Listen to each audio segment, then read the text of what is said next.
my mic actually is mute. My mic is mute just now. Okay, so good evening, everyone. I'm Sean. So welcome to FSM1 Education Series presented by me. I'm Sean from CIS team. So first of all, thank you so much for taking the time and attend the webinar today. So before we start the webinar, actually I would like to there's some house rule to share with you all. So in the Zoom, actually we already on the chat function. So the chat function, actually you can communicate with other friends here while I present. And then, but of course, during the presentation, I will ask you some questions. Actually, you can reply to the chat box. But if you have any question that you would like to raise to me during the Q&A section, the best thing that you can do is actually you can use the Q&A toolbox to put up your question so that your message or your question put in the chat will not be flooded by all the people answer later on. So remember, put your question in the Q&A, and then actually you can have some leisure communication through the chat box. So I will check the chat box from time to time. So without further ado, let us start our topic today, how to build regular passive income. So before we start, I would like to let you all take a look on this disclaimer. So basically, actually, it's very wordy over here. No worry, you do not need to read all of this. So the content of this webinar actually is mainly provide an idea to all the participants today on how to build regular passive income. So it does not contain any advice. The most important thing is we do not contain any advice or information on the subject matter.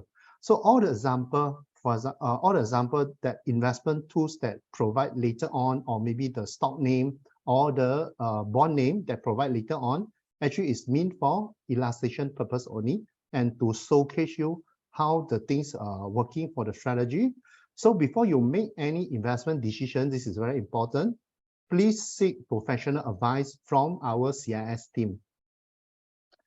So this is the agenda for today. So first of all, the topic that I will cover is explore ESBI model. And secondly will be what is regular passive income. And then after that, I will teach you 4 strategies to build the regular passive income. And then lastly, I will let you all know what is the FSM1 solution for you. So next, let us explore the ESBI model. So before we start this, may I know anyone here understand or know what is ESBI model? Feel free to put your comment in the chat box. Edward reply no. Okay. Okay, I think some of the attendees reply no. Okay, good. So, okay, let me go through this with you. So first of all, E stand for employee. S stand for self-employed. B stand for business owner. And I stand for the investor. So this is referring to the active income and also the passive income stream in the current economy world.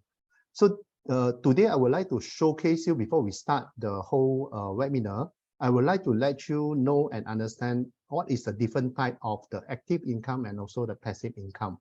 So active income basically means is an income earned through direct and active effort in exchange for providing the services, product, or labor workforce. So this type of income actually is directly related to the individual time and effort. So employee normally like us, while we're working for the company, we will receive the active income through the wages or salary normally. So self-employed is those individuals such as when you are work for as the freelancers, when you work as the consultant or small business owner. So you also consider earn an active income based on the services you provided or the product you sell.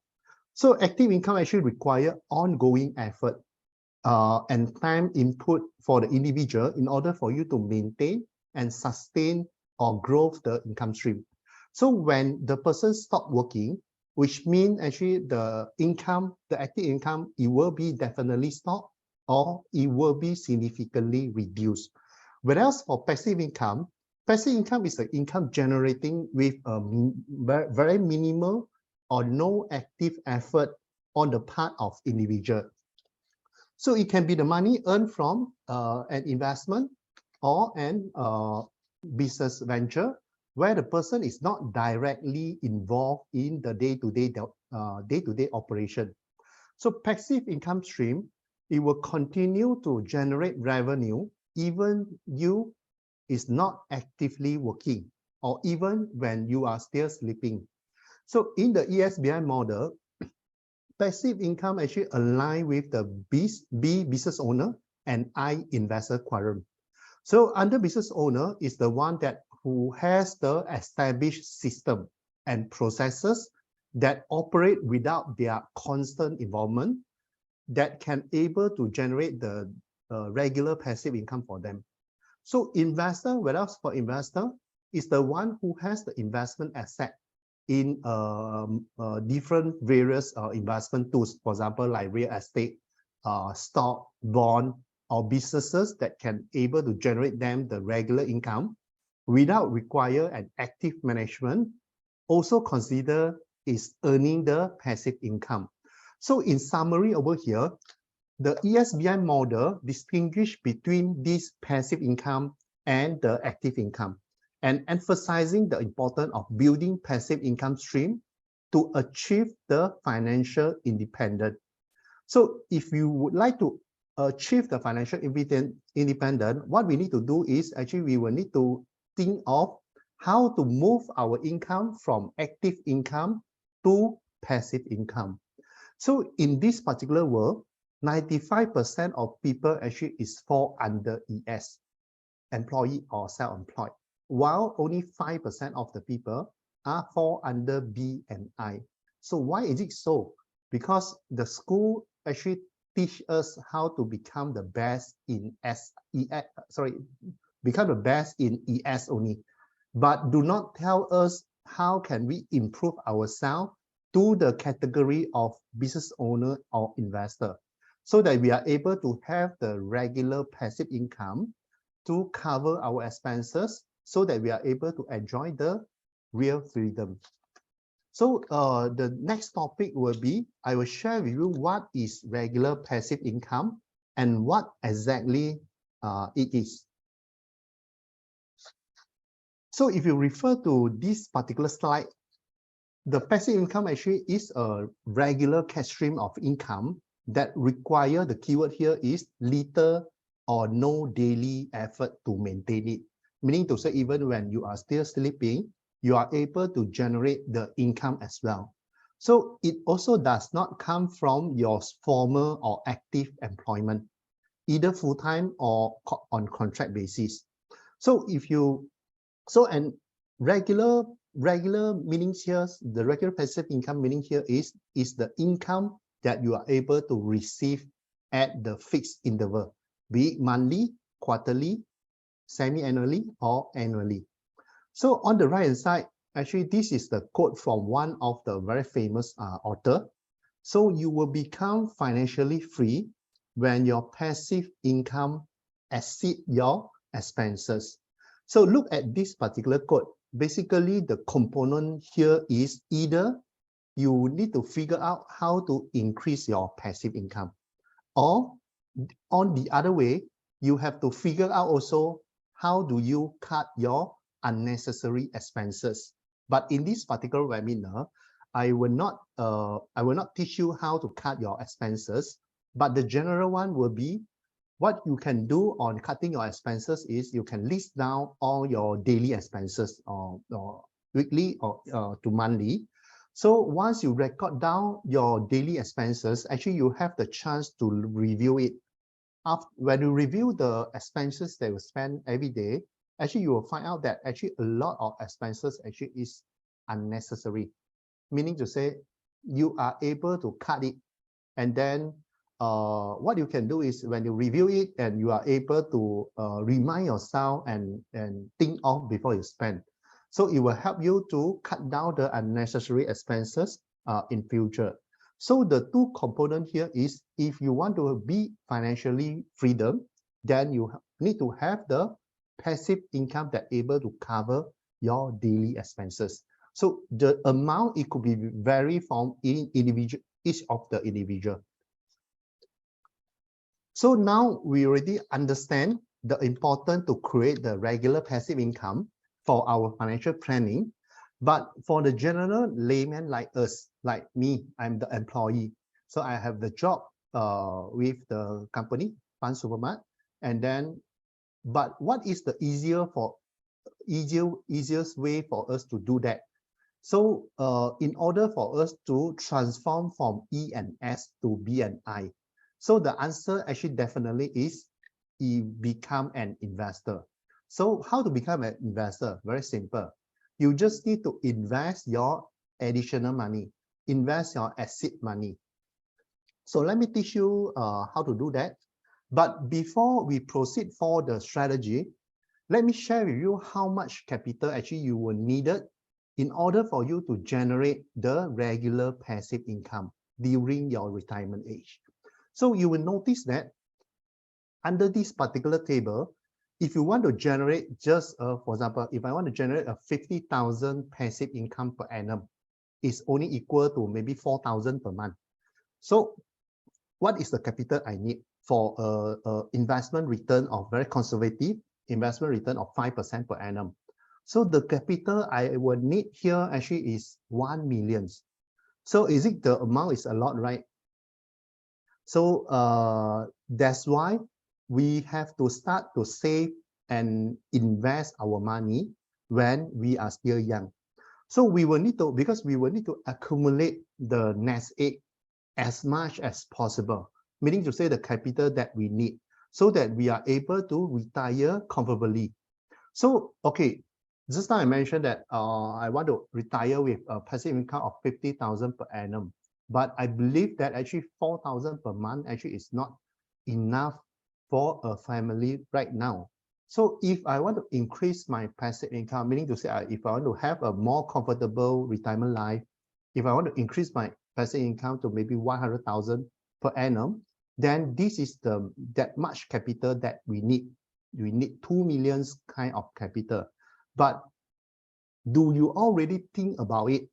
Where you can get this capital from? Meaning to say, this is our retirement nest egg. So how can we save or how can we get this 2 million from? Number one, if you are under employment, very surely actually it can be from your KWSP, from your EPF account.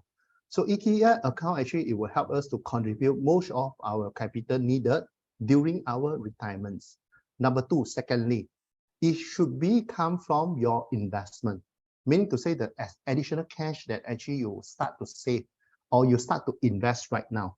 It can be a part of capital that you need in future. And then thirdly will be if you have invested in property. So those property that you invested, the property that I mean here is not the property that you stay right now. So the investor property means the second home or the third home that you bought it for investment purpose. So if you are invested in those property, what you can do is actually they can act as a part of capital that you need for your retirement life. But how do we get it is after you invest for so long until your retirement age, then by right, the property should give you some capital appreciation. And then by the time maybe the mortgage payment actually it will be lower, and then the selling price is able to cover the mortgage payment. So the asset amount in between your sale amount and the mortgage payment, it could be your capital needed for your retirements. And then beside, for those business owner, if you venture into business or even not a big one, maybe a small one, what you can do is you can also sell your business during your retirement age and get the capital that you need. Or maybe when you listed the company, and then you can get some return from there. So this is how a few ways that you are able to get your capital from in order for you to build this regular income during your retirement or during your early retirements. So let me show you, if I do not want to save 2 million for 100,000 passive income. So what is the thing that I can do? Actually very simple. If I'm able to find an investment return that able to generate additional 1% for me. So meaning to say, if you refer to the same table, let me show you just now for a 5%. So the capital I need is 2 million in order for me to generate a passive income of 100,000. But if I'm able to increase my investment return for the particular investment, then the capital that I need, I do not need 2 million anymore in order for me to generate 100,000.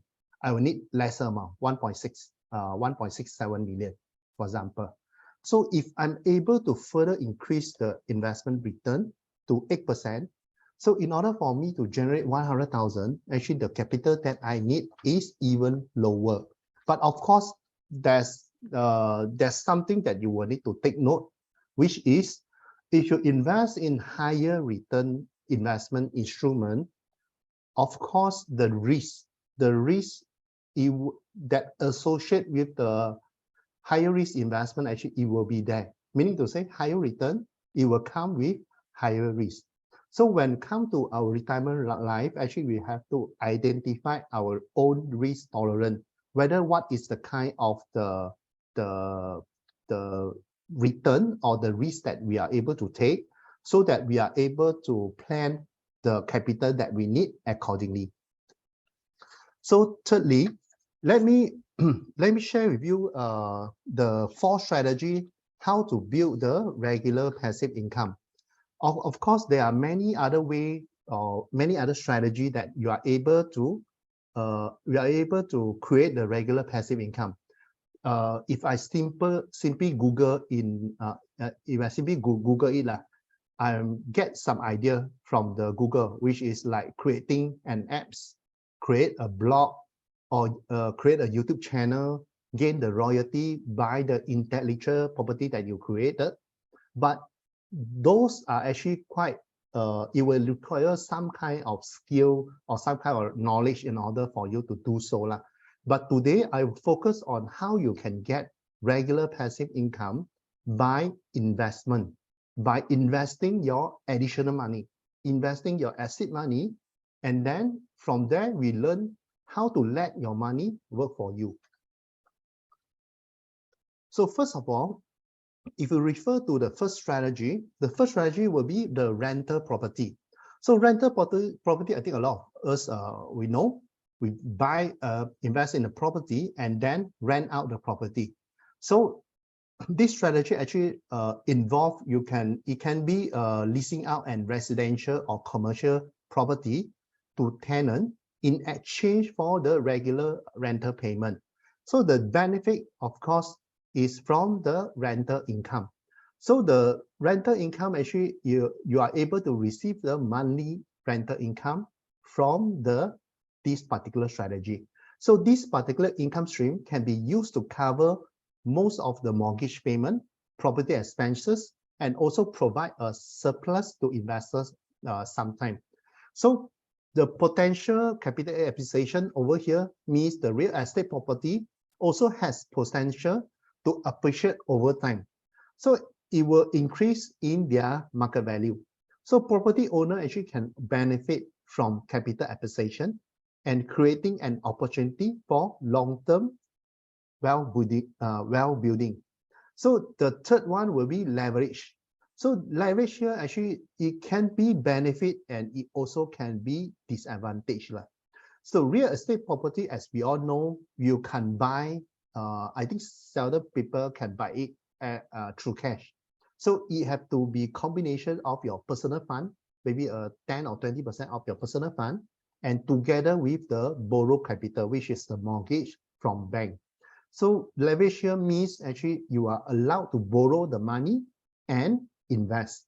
So this leverage actually allow investor to control larger asset with a smaller upfront investment. But let me share with you, I think a lot of investment, the property investment guru, they will always teach you how to maximize your leverage. Meaning to say, actually, based on the income that you have right now, I mean the active income that you have right now, they teach you how to maximize the leveraging from banks. Meaning to say, instead of you can only borrow the money for one property. They teach you how to maximize 2, 3, or 4 property. But is it good or is it healthy? Definitely this is not healthy, because if anything happen, if the tenant is not there, actually you have to use your active income to cover for all the mortgage payment. If you are not able to do so, then actually a lot of people actually fall into bankrupt because of over leveraging. So let me share with you the consideration when you invest in this property strategy. So the first one will be the property management. Just now we mentioned that actually passive income is a kind of income that require little or no daily attention to that particular strategy. But of course, for if you rent out the property, right, you will need to consider this, the property management. So the property management, actually there's quite tedious, because there's a lot of things that you will need to do. You will need to find tenants, you will need to pay maintenance fee, you will need to pay the utility fee, and etc., handle the maintenance, and there's many more that I can tell. So this would actually require you to take some time, or maybe take up quite a lot of time, in order for you to manage of this property management thing. And then you can also choose to self-manage or hire a property manager company. But of course, when you hire a property manager company, it will definitely come with additional costs. And then secondly, it will be the market fluctuation. So real estate, it can be cyclical. So with the period of price appreciation and downturn, economic condition and local market dynamic can influence the property value and rental demand. Besides that, actually the local government or federal government policy, it could be affected the property market valuation and also the rental demand as well. And then the third one actually is the higher risk that I mentioned just now, vacancy and cash flow risk. So rental property, you may experience certain period of vacancy in between the tenants. If this tenant stop and you would have to look for another tenants, then it will lead you to temporary interruption of the rental income.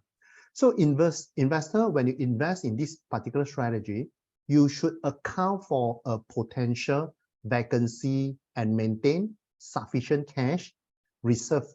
So which means you need to have a cash standby beside, at least a 3 to 6 month cash standby beside, in order for you to pay off the mortgage payment if there's any vacancy period. So if you do not have this planning, right, meaning to say you just depend solely on the rental income, so then you will have vacancy and cash flow risk, especially when we go through, we just go through the MCO period, right? So when you go through like difficult period like this, so most probably your vacancy period, it could be prolonged. It could be prolonged even more than 6 months, or become 1 year. So if you face this particular difficulty situation and you do not have the cash reserve, this is where actually the risk is very high if you over leverage. And then the fourth one will be the property maintenance and repair. I think I do not need to share much on this.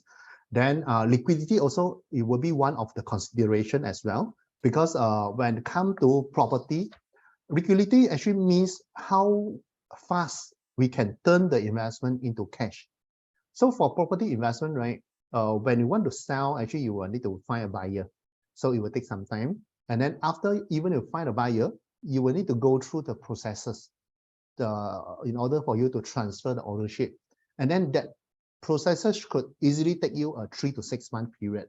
So the liquidity for property investment actually is not that liquid. because when you need the money, actually you will need to wait for some time in order for you to get back the money. So second strategy here is real estate investment trust, which normally we call it REITs. So REITs actually is the investment vehicle that allow individual to invest in a portfolio of income generating real estate property. So this strategy also is property investment, but is under a investment tools. So this particular strategy allows you to invest in real estate property without direct owning the property. So how real estate work is, real estate actually they will pool the fund from all the investors, and then they will invest in a diversified range of real estate assets. For example, office building, shopping center, apartment, hotel, and industrial property, and etc. It could be a data center, it could be a Fox home. So it will depend on the portfolio that held by the property manager.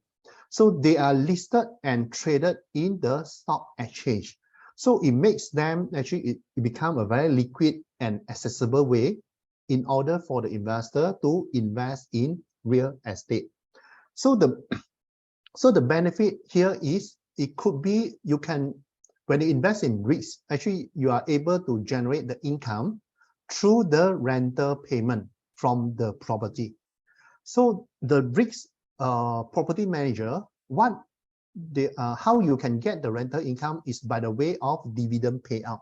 So normally REITs actually they will distribute a significant portion of their earning as the dividend to shareholder. So provide you a regular stream of income over here. And then the second benefit will be the professional management. So REITs actually is managed by a very experienced real estate professional who handle various property acquisition, leasing, maintenance, and overall management. So investor can benefit from the expertise of this individual, the professional, without the need to direct involve in the day-to-day property management operation. And then you are able to diversify across property as well. Compared to strategy number one, REITs actually it will typically own a diverse kind of portfolio across different property or maybe different sector and also different location. So this particular diversification, it will reduce the risk associated when you invest in a single property. So at the same time, it can help you to spread out the potential risk across the multiple assets. So another one will be liquidity. As I shared with you just now, actually REITs actually is listed in the stock exchange. It could be in the Bursa Malaysia, or it could be in stock exchange in Singapore, Hong Kong, and etc. So when the investment actually listed in stock exchange, meaning to say the liquidity is there. As long as there's a buyer that want to buy from you, actually you can sell off your investment anytime during the trading hours. So of course the last benefit will be lower entry barrier. So low entry barrier means actually when you invest in REITs, if you compare to first strategy easily you have to prepare a large amount of capital before you can invest in property. But for the REITs that actually listed in the stock exchange, actually it allowed you to require lower initial capital compared to purchase the individual property. So it could make you very accessible to a different range of investor that you do not have any financial capability to buy the real estate outright. And then the consideration of this particular strategy will be interest rate sensitive. So for REITs investment, right, when the property manager they invest or manage the property, actually they also will borrow the money from bank. Meaning to say, when they own the property, they are not fully use the capital from their hand to buy the property. Actually, they also will leverage. Meaning to say, okay, for example, if they want to buy the hotel, they will also lend the money. They will do up the bridging loan or mortgage loan from the bank. And then after that, they will pay off using the mortgage payment. So same as individual investor, when interest rate go up, so it will affect our mortgage payment, right? Because the interest rate go up, then we will need to pay more on our mortgage payment. So same to this all the risk manager as well. So during the interest rate rising environment, they have to pay more interest to serve their loan. So indirectly, when they pay more interest, actually it will reduce their earning because you use a big portion of money to pay off the mortgage payment. So it will reduce the earning, and then at the same time, it will cause the risk price go down. Or maybe it will cause the dividend payout, it could be lower. So the property market fluctuation, it could be happen in REITs as well, because same as when you own the individual property. So maybe for example, during the MCO time, so if the REITs actually is owning a hotel as one of their property, so the vacancy of the hotel actually it will cause the declining in the earning, because during MCO, lesser people traveling during that during those days. So it could reduce the revenue of the hotel as well. So thirdly will be the management quality. So when we invest in REITs, management quality actually is very important, because they are the one who help us to manage or invest in the REITs counter, I mean in the property accordingly. So what we need to do is actually we will need to carefully assess the track record and competence of the management before we invest in the particular risk. And then the fourth one, it will be risk specific risk. So for some risks, actually they may focus on specific sector only, meaning to say, maybe, okay, let me give you an example. We use back the example just now. Maybe when you invested in one risk, all the portfolio of the risk counter, actually they are just investing in hotel only. So if they have this kind of specific, the concentration risk, then you have to be careful already. So what we need to do is actually we will need to find the risk counter that actually is more diversified, meaning to say they will have the portfolio, the underlying portfolio they are invested in, like maybe shopping mall, and a portion of their holding actually is in office building, and a portion actually will be in the hospitalization line and etc. or industrial, for example. So at least they will have a diversified range in order for you to mitigate the risk, mitigate the concentration risk. So in conclusion, REITs actually, it will offer investor a convenient way to participate in the real estate market and provide regular income without complexity of direct ownership compared to strategy number one. But however, you have to beware of the risk as well. For example, the risk that I promised you just now, interest rate risk, and then the market, property market fluctuation. Then we will need to conduct a tough research before invest in specific risks. So strategy number three, I think all of you all know what is dividend stock investing, right?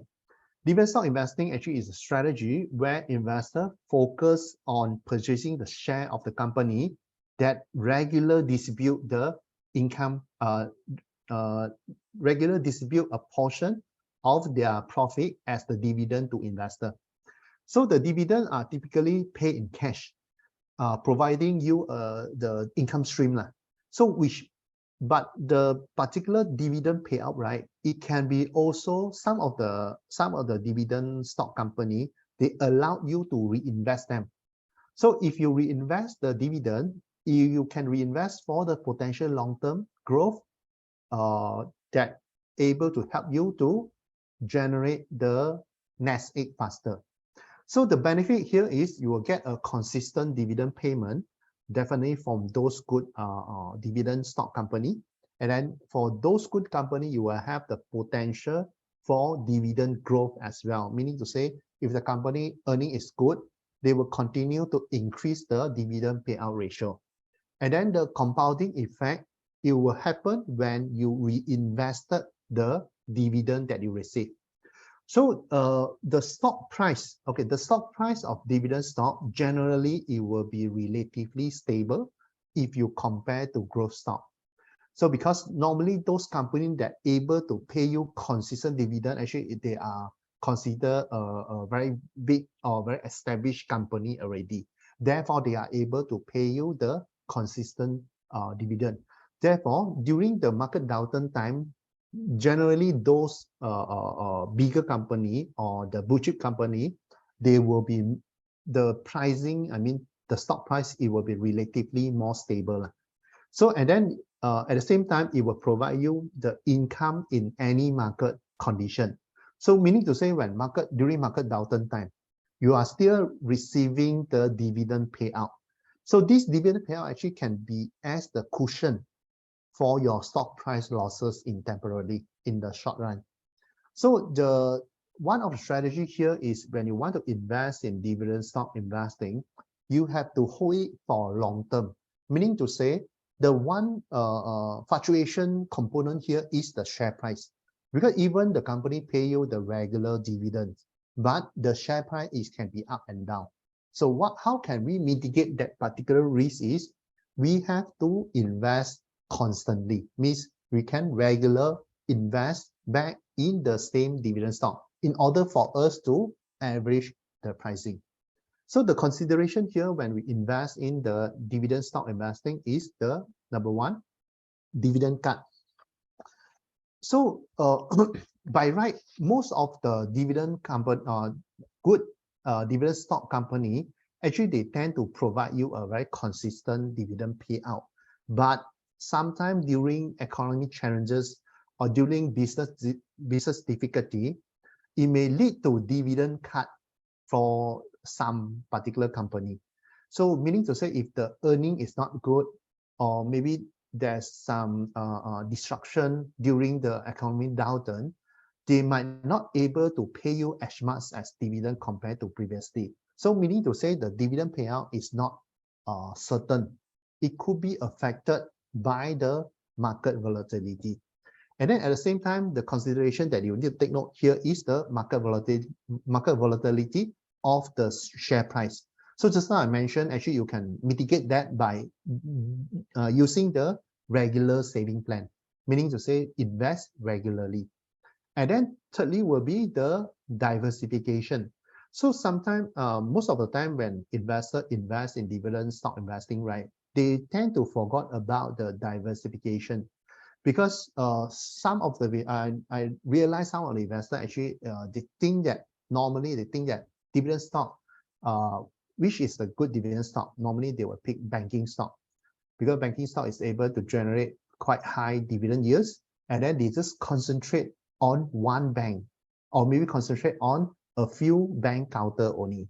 So there is no diversification over here, even though if you diversify your stock investment in 5 different banks, but they are still in the same sector. So the diversification that I mentioned here is you need to diversify across different sectors. Meaning to say you have to have one banking, and maybe you have a construction, and then next one maybe you have a consumer staple, and then you have oil and gas, utility, and etc. So it will help you to diversify the portfolio across a different sector. Or even what you can do is actually in our platform, we are able to diversify to different countries.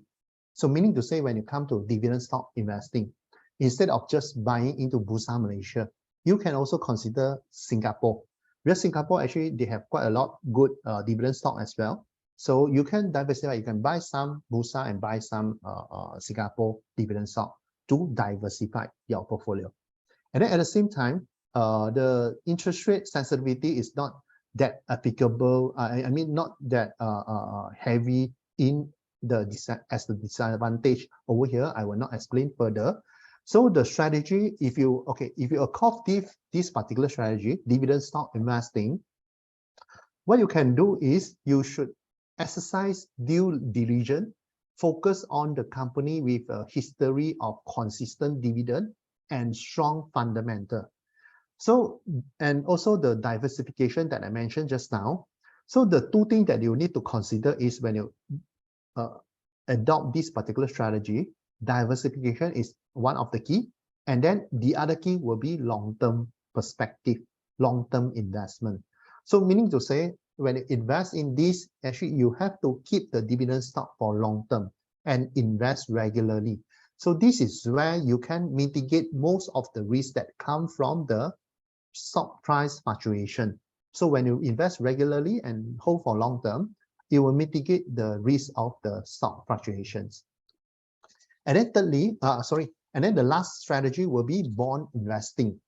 So I think before I start bond investing, I would like to ask the participant over here, anyone of you do not understand what is bond or haven't heard about bond before?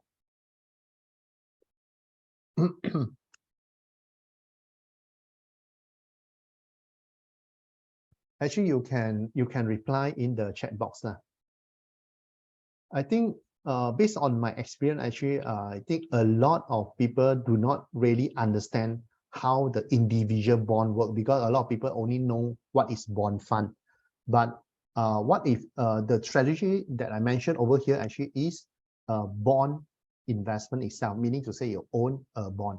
So, okay, let me explain. I think some people heard before, but not really understand. Okay, I will just briefly explain to you what is bond investing. So bond investing actually involves purchase a fixed income security. It can be issued by government. It can be issued by local government or corporation, meaning to say those listed company and etc.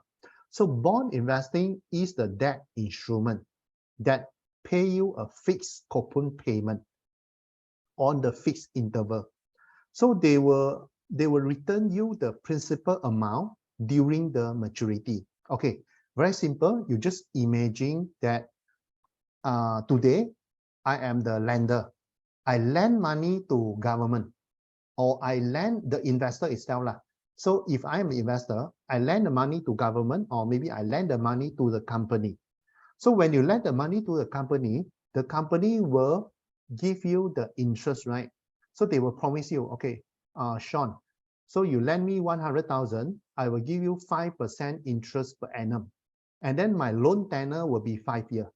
So what I will receive as the income is, during this 5-year time, I will receive 5% out of this 100,000.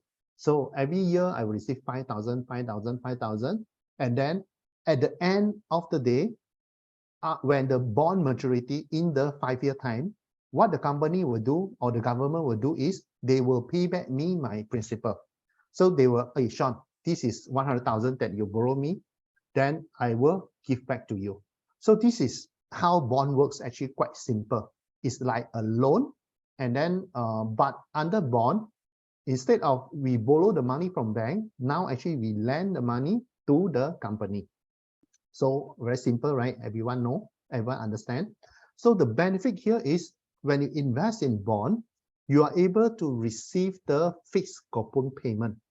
So fixed coupon payment, like I mentioned, the the bond will provide you a predictable. The keyword here is predictable because it's already tell you upfront is 5%. So you will receive predictable payment and regular payment, meaning to say you will be very sure to know that on this date you will receive the coupon payment. So you will able to offer you a very stable kind of income stream, and then this can be the consistent income for you for all the different purposes. So lower volatility compared to stock. So if you compare the bond instrument to stock price, actually the bond price actually is relatively more conservative compared to stock, because stock, it could be fluctuate according to the market, but the bond price actually it will fluctuate along this 5 year as well. But what you do if you just lend the money to the company and you without looking at the bond price, so the market fluctuation will not affect you, because as long as you hold the bond to maturity, the company will pay back you the principal, as simple as that. And then preservation of capital. Preservation of capital here means actually you do not need to worry about the capital loss that due to the share price movement. So when you investing in bond, as long as the company is able to pay you the regular coupon payment and they have the capability to pay you the repayment of principal, then actually your capital will consider quite preserved already, as long as the company didn't go into default. So, and then benefit here is multiple investment option. Of course, same like other investment also. There are multiple investment option for bond, like government bond, corporate bond, overseas bond, and etc. But they also have disadvantage over here. So the disadvantage here is also the interest rate fluctuation. So the interest rate fluctuation, let me explain a little bit here, because bond price, actually they have the inverse relationship, meaning to say terbalik, inverse relationship related to interest rate. So meaning to say if interest rate go up, it will affect the bond price. The bond price will go down. So who were affected by the bond price go down? When you invest in bond, if you do not hold to maturity, if you want to sell, maybe because the bond, okay, for example, the bond is 5 years, but you would like to sell after 3 years, then you sell in secondary market. So during this time, actually, you are not selling in the principal amount. You are selling based on the current bond price. So therefore, the bond price fluctuation will be a matter for you. So which means during interest rate environment that have negative to the bond price, then in this case, actually, you will make some losses, capital losses, which will cause you to sell the bond maybe below the market price.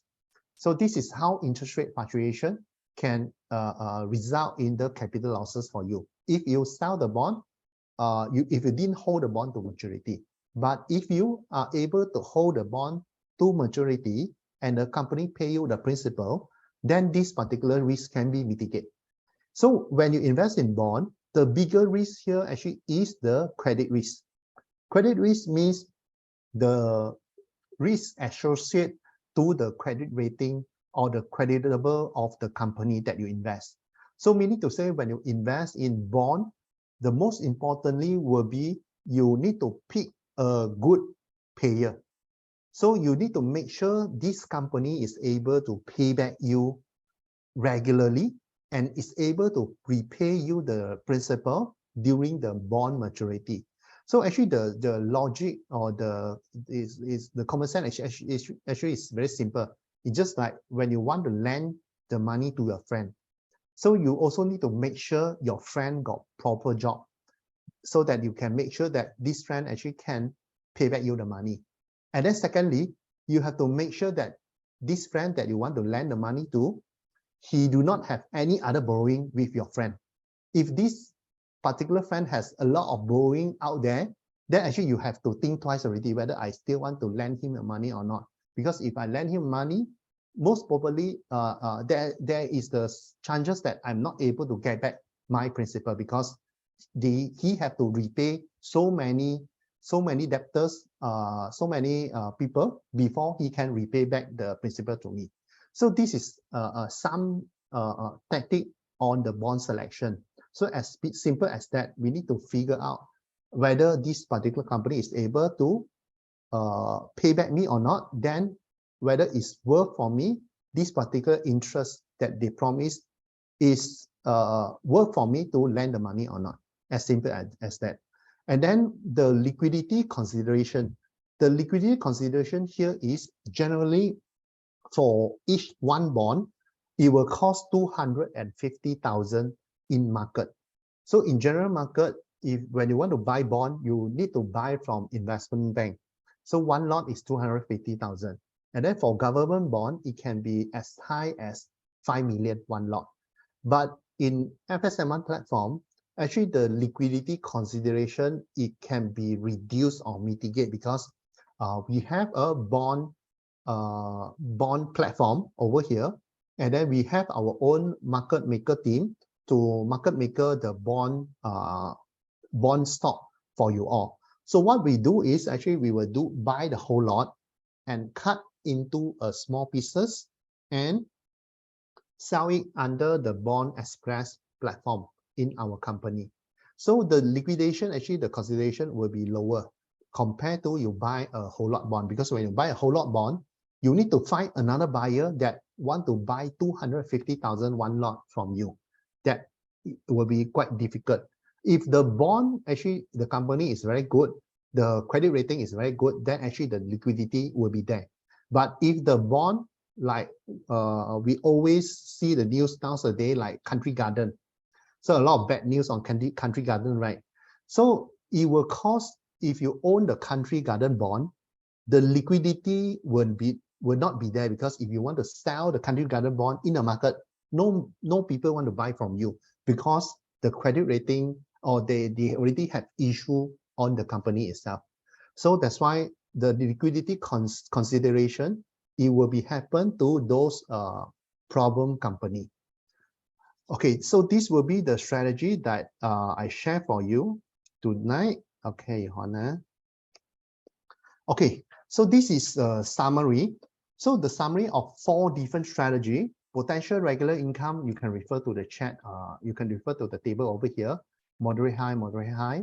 And then, of course, for bond investing, the return more conservative. Just now I mentioned, if you invest in more risky investment, then it will provide you a higher return. So if you invest in lower risk investment, it will provide you slightly lower return. So that's why you see the potential regular income for bond, it will be moderate. So for regular income, of course, the rental property could provide you monthly regular income.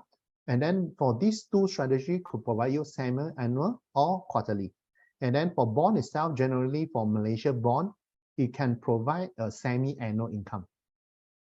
So the capital appreciation over here, of course, property has moderate to high capital appreciation potential, but it will always depend on your the location and also the property that you bought. And then at the same time, for the REITs and dividend stock investment strategy, you have the potential for capital appreciation as well. But at the same time, of course, you will also face the capital losses during some market downturn time. So for bond itself, actually, the capital appreciation or even the capital losses actually is considered low to moderate. And the risk that you will face is market fluctuation and vacancy risk. So for these 2, it will be the market fluctuation as well because of the share price movement. And then for the dividend stock, it could be a dividend cut if the company is not able to make a good earning. And then for the bond investing, the most bigger risk will be the credit risk. So that's why when we invest in bond, it's very important for us to pick a right bond before we invest, because if the company go into default, you will most probably lose all the capital that you invested. So liquidity over here means for property, of course, is low or moderate. I explained already just now. And then for REITs and dividend stock, you consider high because both of the investment actually can be traded in the stock exchange. And then bond consider moderate to high. It will depend on the credit rating of the company. And then for leveraging, of course, property you are able to leverage. And then REITs also can be leveraged, but not directly through you. The REITs actually is leveraged by the property manager. So the capital needed, of course, for property is high. And then for these 3 investment tools actually is considered low to moderate, I would say. And then the effort to manage, actually, the property, of course, it will require a lot of effort to manage. And then the other 3 investment require lower effort to maintain it. So last but not least, I will go through the FSM1 solution for you. So, okay. So the first is actually, if you refer to the code over here, the school actually teach you how to work for money, but do not teach you how to make the money work for you, right? So that's why in this webinar, I will share as much as possible the knowledge on how to create regular passive income kind of strategy, so that you are able to let the money to work for you. So first step will be start and invest, start save and invest your money today. So generally, investor would think that actually we need a very big amount of capital to start investing. I think this is a very big misconception from a lot of people, because sometimes most of us, if we are layman, we never touch investment before, we will think that, oh, investing, at least I will need maybe 5K or maybe 10K, or even some people think I will need at least 50 or 100K, then only I can invest. Then only I can start to find investment as one of the strategy to accumulate my capital. But in fact, actually no. With all the advance of the investing platform in this world right now, actually what you can do is actually you can start investing as low as 100 only through FSM1 platform. So which means there's no reason for you to stay paused to start act into investing. Actually, you can start invest as low as 100 only. So step 2 will be, you have to grow your investment capital. Normally we call it nest egg. So you can grow your investment capital, like I show you in the previous slide.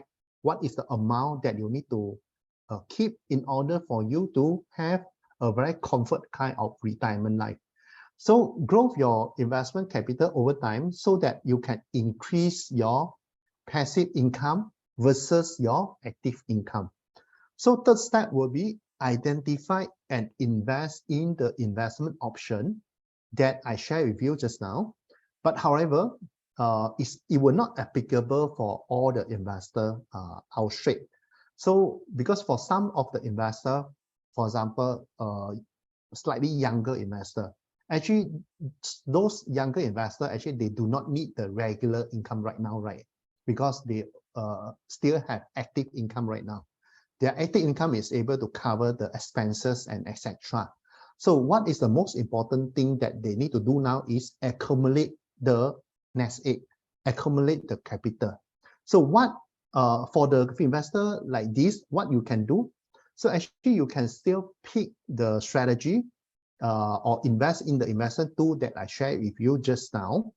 One of the things that you need to do is, if you receive the regular income, you don't spend the regular income, you reinvested the regular income, then it could help you to compound the return. And then secondly, alternatively, what you can do is actually, if you do not want to invest in the income-based strategy, what you can do is actually you can also invest in the growth strategy. For example, you can invest in a growth stock. Growth stock means those stock counter that do not require to pay you a very high dividend. So mainly they will help you to make money from the capital appreciation. So for the young investor, what you can do is actually you can consider regularly invested in the growth stock, or you can invest in the equity unit trust fund, or even you can invest in a ETF. So it could help you to generate the capital faster by using all kinds of these growth strategy or growth investment tools. So what it can do is, after you accumulate the capital and before you reach the retirement age, then what you can do is you can slowly convert your strategy. You can slowly convert your income, your growth strategy, slowly convert to the income strategy, meaning to say the strategy that can provide you the regular passive income. So let me show you some example of what is the Malaysia REITs. So these are the 5 top, I mean not top performance. This is the 5 top larger market cap REITs counter in Malaysia. Meaning to say all the market cap of these 5 companies actually contribute of 76% of the REITs market in Malaysia. So the weightage, the higher weightage actually is come from KLCC. KLCC around 30%. And then secondly will be IGB. So IGB is the REITs that actually one of the portfolio that they hold actually is the Mid Valley in KL. And then after that, it will be the Sunway. around 13% market cap, and then Pavilion, and then next one will be Axis. So let me show you some summary on the dividend payout history of those REITs company. So you can see from the dividend frequency over here, some company do pay quarterly dividend and some company do pay semi-annually dividends. So for each of the REITs that listed over here, you are able to see the dividend history for the past few years. So however, if you involve or if you account of this particular strategy, one uncertainty over this strategy is the stock price fluctuation when you're holding the investment. So one thing that I repeated just now, you can mitigate the market volatility risk is invest regularly and average the price. So this is the 5 Malaysia dividend stock. So this is the dividend example that I would like to provide you that show you how to build a diversified strategy. So under the dividend stock that I showcase here, right? Actually, it's not all the dividend stock that we have in the Bursa market. Actually, the list is longer. So the list here actually is just to showcase you how you can build a diversified strategy. So okay, and then one thing that I want to remind you is before I start the webinar, actually I go through the disclaimer, right? Let me go through again. All the stock counter here is not meant for buy signal, yeah. So all this actually is just to showcase you how you diversify your dividend stock portfolio. So okay, I think Maybank RHB, a lot of people know is a banking stock already. And then MISC. MISC actually is the marine logistic company domiciled in Malaysia. They help to transport oil and natural gas via marine. And then Petronas Gas actually is owned by Petronas, of course. And then they are actually concentrate, their main operation actually is the gas processing, gas transportation, utility, and etc. And then Metric Concept Holding actually is engaged in development of commercial and rental property. So this is the summary of the dividend stock and also their dividend payment frequency. So of course, this dividend payment frequency, it could be ranged from quarterly and semi-annually. And for some of the time, actually, they do pay special dividend as well. If the particular company is able to generate a good earning for that particular years. So you can see the dividend history that I already summarized over here. You can have a look. And then, okay, another thing that I want to highlight to you is you will need to take note, same as the REITs investment. When you invest in dividend counter, the market price fluctuation actually it will be volatile. So this is one of the things that you will need to take care of by invest regularly and average the price. This is one of the strategy that you are able to mitigate the price volatility. Else, if you, for example, if you invest lump sum, it could be when you invest lump sum, even you receive the dividend regularly, but at the end of the day, maybe after 10 years or after 20 years, the stock price movement actually it could be close to zero or even negative. So it would depend on the market condition at that point of time. So that's why the risk here is actually the capital. You will face the volatility on the capital that you invested.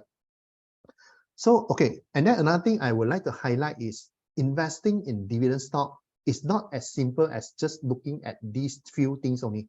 Not just as simple as looking at the dividend frequency, looking at the dividend history, then we can decide what to buy already. But in fact, actually, there's more ratio or indicator that we have to cater. For example, like the forward, for example, like the dividend growth percentage, we have to look at. And then we have to look at the dividend payout ratio, and then together with other ratio as well.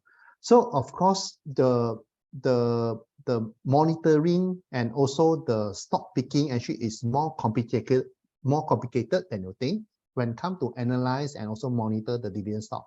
Because it doesn't mean that, okay, if I invest in MISC Berhad.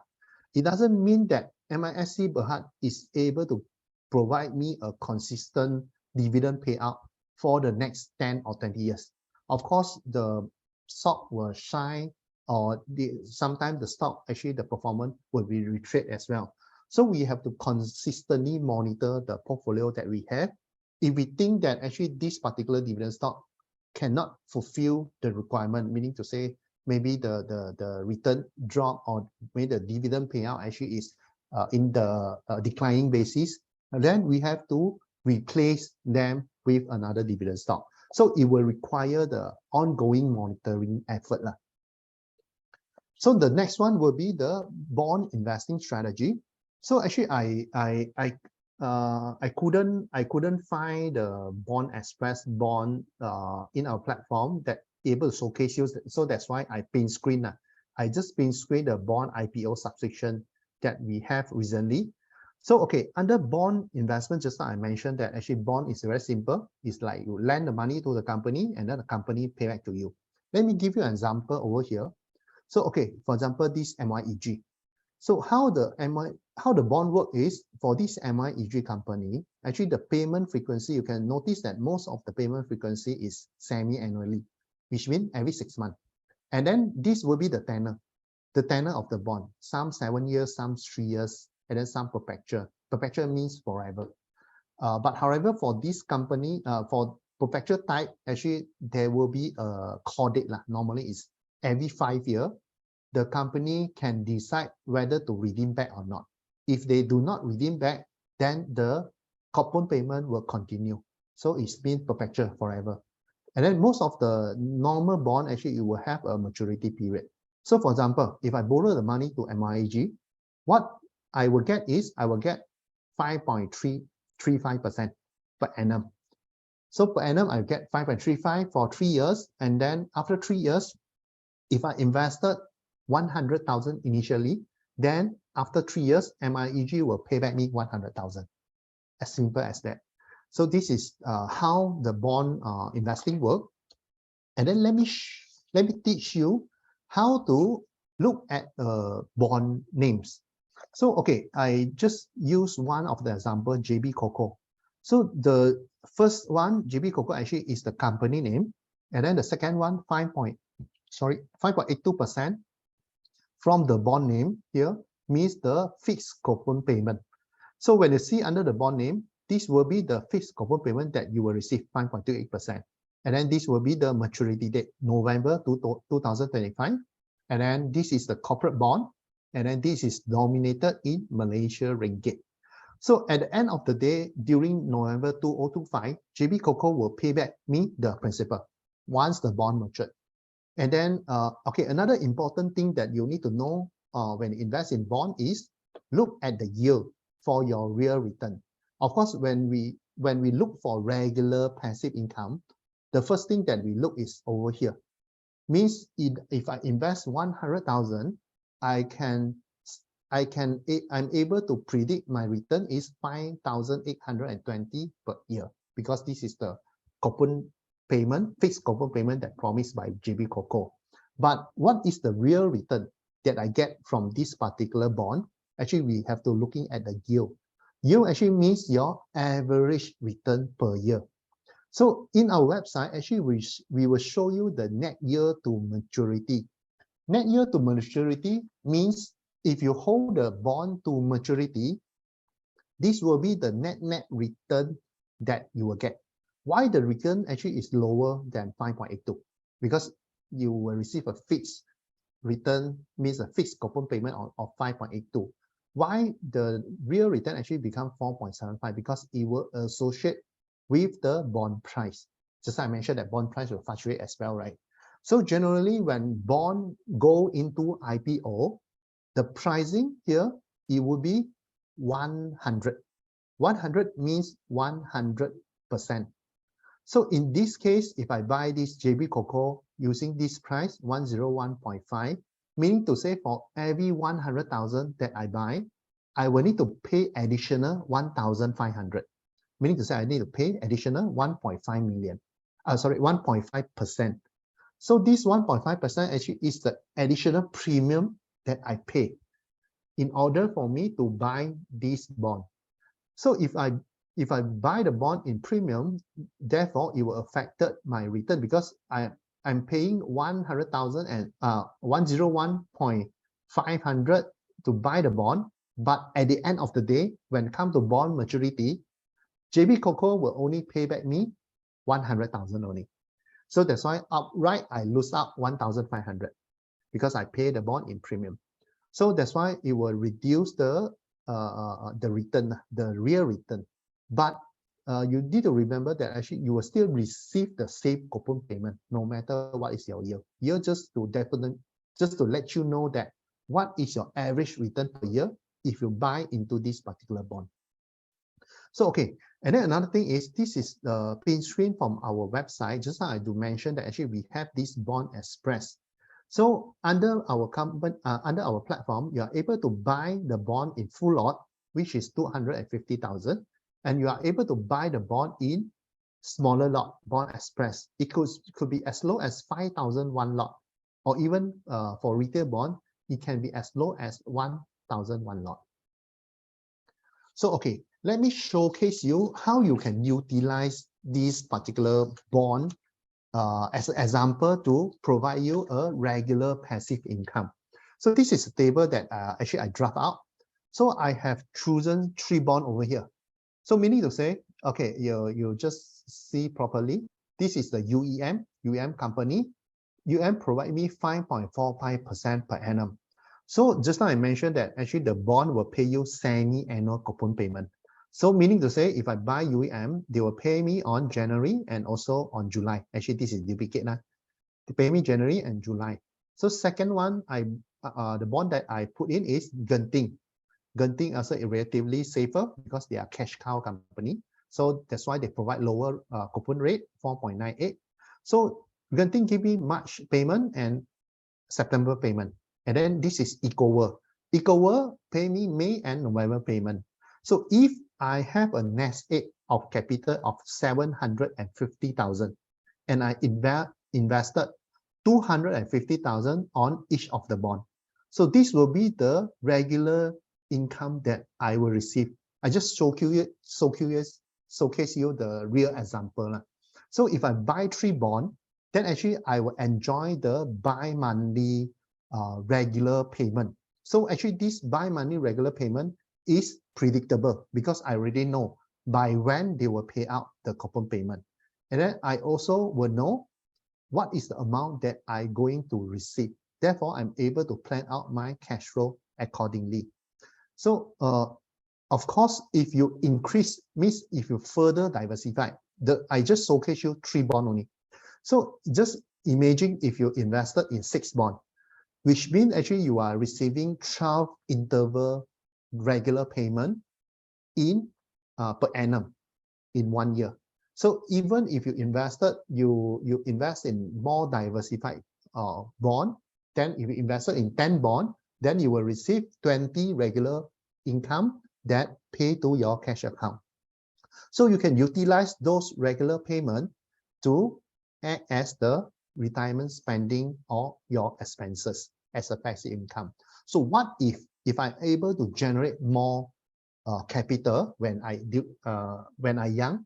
So if I have around 1.5 million capital, I can invest. If I invest 50,000 on each bond, then actually I'm able to generate around 7,000 regular income per month if I average out. So this is one of the examples that actually you can use, or this is a live example that actually how you can utilize bond to react as the regular one of the good example. One of the good tools for you to build out the regular income because it is predictable. Okay, let us review on the strategy. So number 1, it is very important to diversify the investment across multiple strategy and asset classes. So secondly, you have to consider the risk tolerance because individual investor, each of the individual investor risk tolerance is different. So you have to consider your risk tolerance when you pick the investment tools. And then at the same time, you have to consider the investment horizon and also the financial goal when choose an income building strategy as well. So let me give you some very simple example on how you can diversify.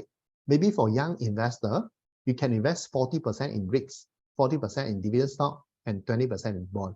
And then for middle-aged investor, you can invest 30% in REITs, 30% in dividend stock, and 20% in bond. And then for retirement age investor, I will advise invest 100% in bond, but not to tell you that invest in one bond only. You have to diversify as well, meaning to say you have to diversify and invest in each of different company of the bond so that you are able to spread out the risk.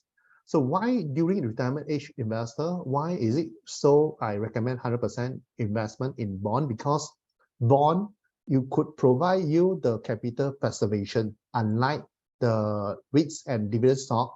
The price actually of the stock actually is on the volatile basis. It will be moving.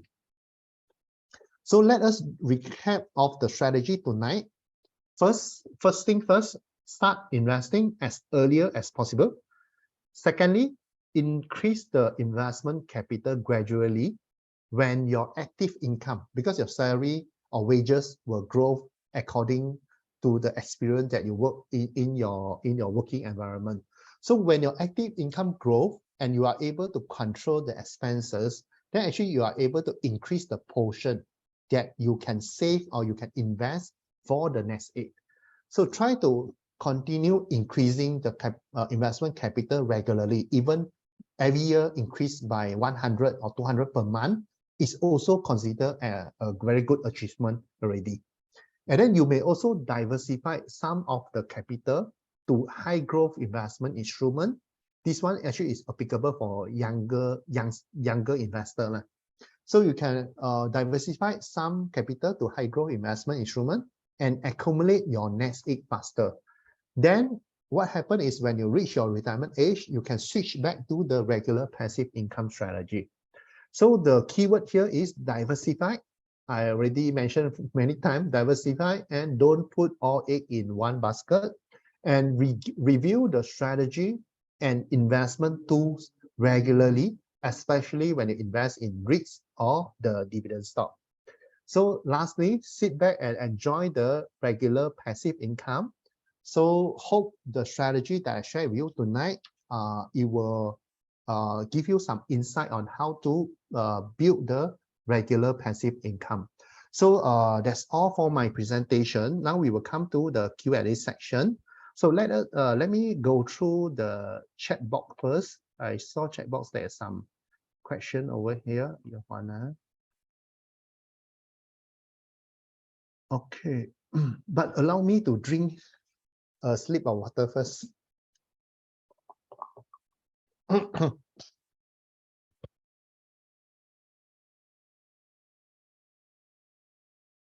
Okay, let me see. I have a question from Vijay.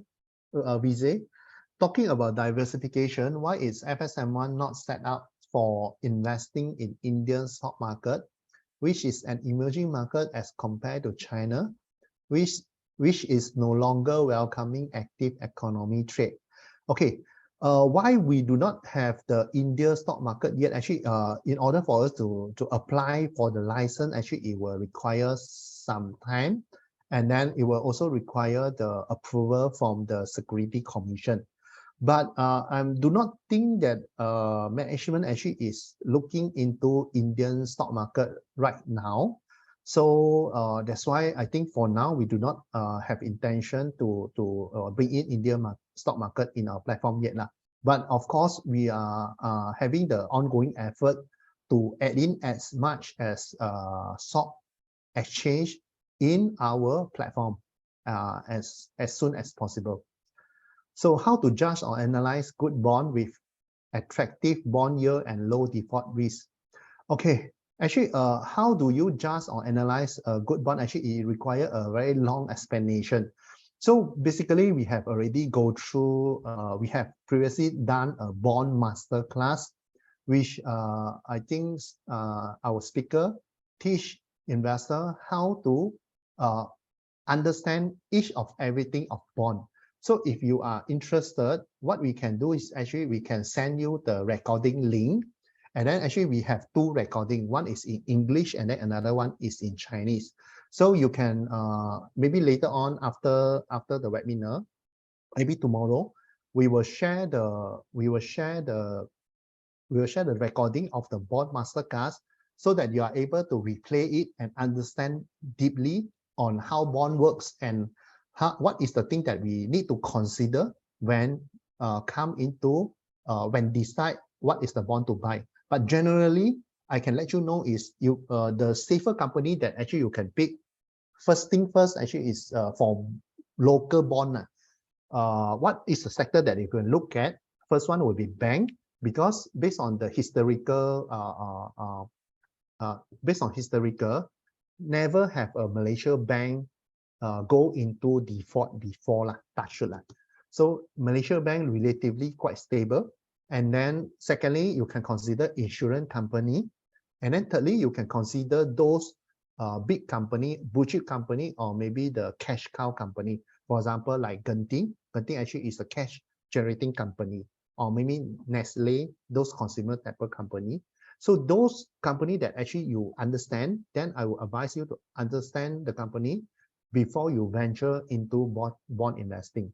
And then one of the tips when you invest in bond is, if you look at the coupon payment, if the coupon payment actually the company provide you too high coupon payment, meaning to say too good to be true kind of attractive coupon payment, then you will need to be careful already, because there will be always something behind why the company need to provide that high of coupon payment. For example, a 7%, 7.5 or 8% coupon payment compared to other company.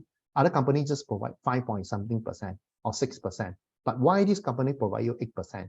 Then you have to think whether is it the company is not good enough, or the credit rating is very bad. That's why they require to increase the interest rate to attract the investor. So this is some of the rule of thumb that you need to take note when you invest in a bond. So is the fixed coupon payment guarantee? Okay, the fixed coupon payment actually is guaranteed, meaning to say if you see there is 5.82%, then very sure they will continue to pay you the 5.82%, unless the bond coupon payment actually is variety one, meaning to say it's variable, meaning to say there's some bond actually the coupon payment will increase one. So if they do not meet some criteria, for example, if this particular bond, they are providing you 6% per annum. But if they are not able to meet certain they are not able to meet certain criteria that listed in the bond agreement, then actually the coupon payment will step up. For example, step up by 1%. So from 6% becomes 7%. Then in this case, it's not fixed already, because it will be in increasing basis. But sometimes this thing, although it's increasing, but it's not good, because it means that actually the company broken some promise. That's why they have to increase the coupon step up for you. So can we see fixed coupon payment the same as dividend payment from stock? Actually, it is considered one of the regular income. It will be the same that you receive the dividend payment from stock. So the fixed coupon payment from bond actually is the same. It's a regular income. It's that kind of investment tools that able to provide you a regular kind of cash flow. So you mentioned capital of the bond is guaranteed. Is there a case that there's any delay in payment of capital after maturity? Okay, I would like to tell you all, I didn't mention the capital of bond is guaranteed, because when you invest in all the investment, even in the bond, very conservative investment, there is the risk as well. Like what I mentioned, there will be a credit risk, which is the biggest risk. If the company is not able to pay you the coupon payment, or like the case of the Country Garden, what will happen is actually the coupon will become default. So when the coupon become default, the money that you invested, actually it will totally burn. Means you are not able to get back all your capital. if the company fall into default. So it's very important when you select the good bond or when you select the bond before you invest into them. Okay, let me look at the Q&A. Can or how unit trust investment also make passive income? Okay, I do not share unit trust investment in the strategy because unit trust investment do not provide passive income or regular income. Why is it so? Because if you're talking about the regular cash flow that pay out, right? Generally, unit trust investment, when they issue the dividend payout, meaning to say the terms is income distribution. So how income distribution work in unit trust is they will, because unit trust is a pool of fund. So they will invest and all the, okay, for example, if this particular unit trust fund, they are dividend stock investment, means they invest all their underlying asset in the dividend stock. So how the unit trust fund make money is when the company, for example, public bank, Maybank, pay out the dividend to the fund. So when the public bank or Maybank pay out the dividend to the fund NAV will increase. So when the stock price of public bank or CIMB go up, the unit trust NAV, unit trust price will increase as well. So actually the way of unit trust investment make money is by the capital appreciation. So when the company pay you the income distribution, actually is the money that is already in the pool. Means the regularly every day when if they receive any income payment is already reflected in the NAV. So what the fund manager do is they just use a portion and pay back to you. So actually it's your own money as well. So if you want to utilize unit trust investment strategy as the passive income, what you can do is actually you can also withdraw the profit by yourself. Meaning to say, if your investment, okay, for example, you invest 100,000. So after 1 year, if your investment become 110,000, so you withdraw the 10,000 is also considered the income that you make from the unit trust fund. But they are not able to provide you the regular or the fixed interval kind of basic because the market is volatile. It could be this year you are not making profit, you are making losses. So it means that you invest 100,000 and then after 1 year, your return is negative 10%. Then actually you won't get any income in this year. You are not able to withdraw because you are making losses. So that's why unit trust is not a suitable investment as that provide you a regular income flow. Hope I answer your question. Okay, what constitute bond yield? Why does it fluctuate, especially when interest rate is volatile? I think in order for me to explain this, it will require a very long explanation. What we will do is we will share the bond masterclass link to you, KM, so that you are able to go through there, and then actually in the bond masterclass, we will have a very clear explanation. You will get to know how the interest rate affected the bond price and all those bond yield, and then how do you look, what is the things, what is the credit risk that you will need to take note when you pick a bond. Okay, how to analyze which bond is attractive bond yield with low volatility? I think this one I explained just now. Okay, is it something to worry about if a fund management company change its policy from dividend payment from revenue to dividend payment from capital? Okay, I think a lot of fund house actually recently changed these particular terms. But this particular term actually is agreed in SC, means agreed in Security Commission. Let me explain a little bit on the background on this. This is actually regarding unit trust. So for a fund management, the unit trust fund, in order for them to distribute the dividend payment, so they have to fulfill certain criteria. Meaning to say, you can see from here the dividend payment from revenue. Dividend payment from revenue actually means they have to generate the revenue in order for them to pay out the dividend. Meaning to say, okay, like I used back the example just now, if I receive the dividend payment from Maybank into the fund. So the dividend payout from this Maybank, I can use that to distribute as the income distribution. And also the other thing, the other aspect is if I buy Maybank at maybe $5, 5 ringgit. So after some time, Maybank share price appreciate to 10 ringgit, and then I sell off Maybank. So I will get 5 ringgit capital appreciation, right? So this capital appreciation is considered the revenue as well. So when come to income distribution, I only can distribute the revenue that I have, meaning to say the capital gain or the dividend payment I receive from the underlying asset. Only I am able to declare the income distribution. But now they change to this dividend payment from capital. It means that if the unit trust fund do not make enough revenue, after they consider to pay off a certain percentage of dividend, for example, if they would like to pay 10% dividend, but this year they only make 6%. So what they can do is actually they can withdraw 4% from the capital, which is from your own money, but the capital, and pay you as a dividend. Meaning to say they do not need to fulfill the revenue, stick to the revenue anymore. Meaning to say they can withdraw the capital and pay as the dividend payment. That's why I told you when you invest in unit trust fund, actually dividend payment actually is not your capital gain. Your capital gain actually is from the capital appreciation. Because generally when the unit trust fund issue the income distribution, the stock price will drop. So meaning to say, actually it's from your left pocket to the right pocket only. You won't make any gain from the income distribution of unit trust fund.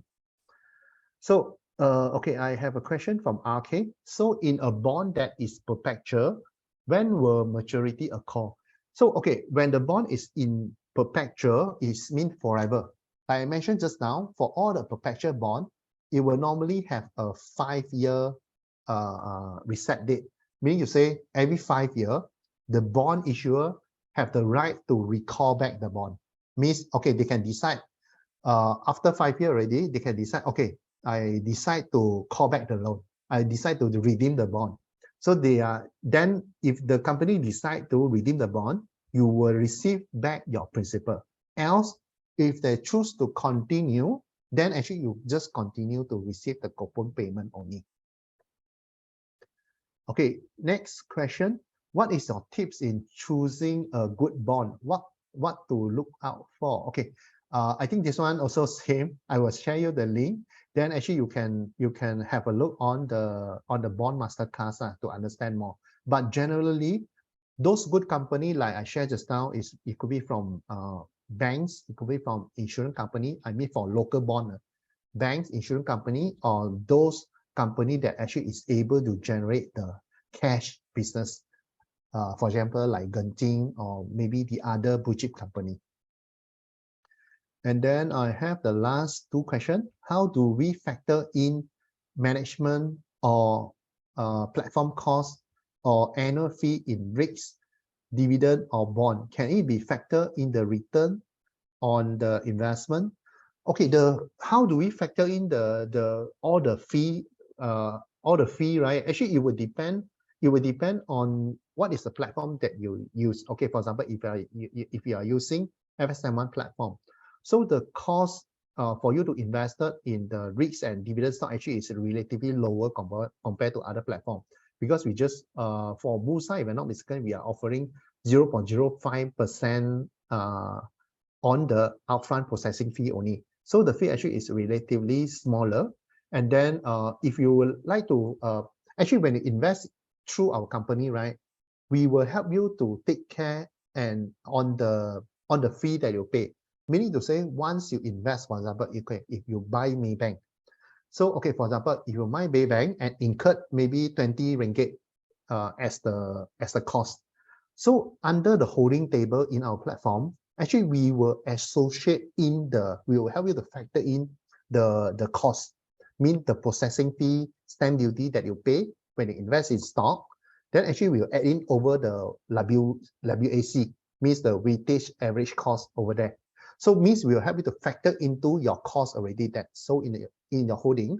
So at the beginning of the investment, you will see your investment in negative because you will need to break even your cost, then only you are able to see the profit.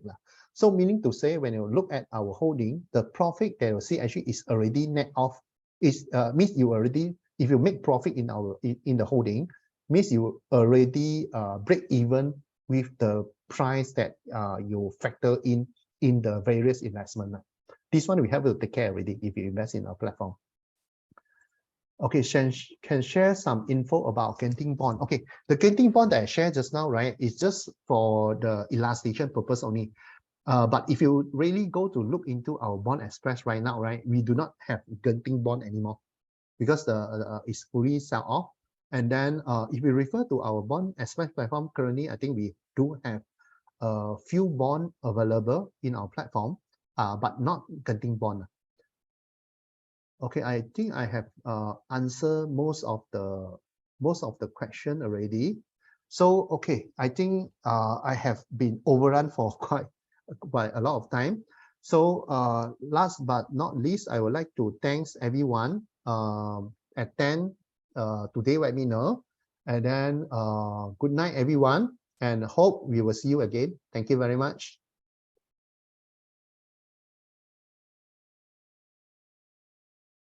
Okay, no worry. We will share you the bond masterclass link. I think by tomorrow, my team will actually share you. We will send an email to all the registration, and then so that you are able to receive the recording for today, so that you are able to pay back for the today webinar, and then at the same time, you are also able to replay back the bond masterclass webinar that we share in, I think, in last month. So thank you very much and good night.